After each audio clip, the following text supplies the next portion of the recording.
नाही, पहिलेपासून जी भूमिका आहे ती भूमिका अजूनही आमची कायम आहे आणि आता उद्याचा अंतिम दिवस आहे, शेवटचा दिवस नॉमिनेशनचा आहे आणि अद्यापपर्यंत बैठका चालू आहेत. बऱ्याचशा ठिकाणी महाविकास आघाडी म्हणून लढण्यामध्ये आणि तिथं त्या निवडणुकीला समोर जाण्यामध्ये एक बऱ्यापैकी यश आम्हाला आलेलं आहे. परंतु काही मोजक्या जागा अशा आहेत की ज्या ठिकाणी तिथला तिढा अद्यापपर्यंत संपलेला नाही आहे आणि हा जो तिढा आहे याच्या संदर्भात अजूनही जिल्हा स्तरावर आमचे जिल्हाध्यक्ष असेल किंवा काँग्रेसचे जिल्हाध्यक्ष असेल, सेनेचे असेल, या सर्वांचा प्रयत्न त्या निमित्तानं चालू आहे आणि मला तरी असं वाटतं की बहुतांश ठिकाणी युती आमची होईलच आणि यदाकदाचित फार जास्त कॉम्प्लिकेटेड काही जागा असल्या आणि जिथं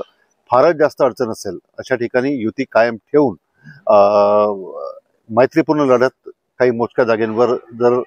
होऊ शकते असं आमचा कयास आहे.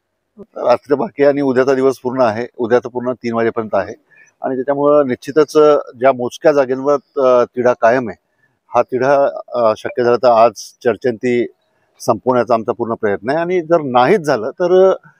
युती कायम ठेवून ज्या ठिकाणी तिढा संपला नाही एखाद्या मोजक्या 1-2 सीटचा त्या ठिकाणी मैत्रीपूर्ण लढत करण्याचा सुद्धा विचार आम्ही त्या निमित्तानं करू. आता जवळपास जिल्ह्यामध्ये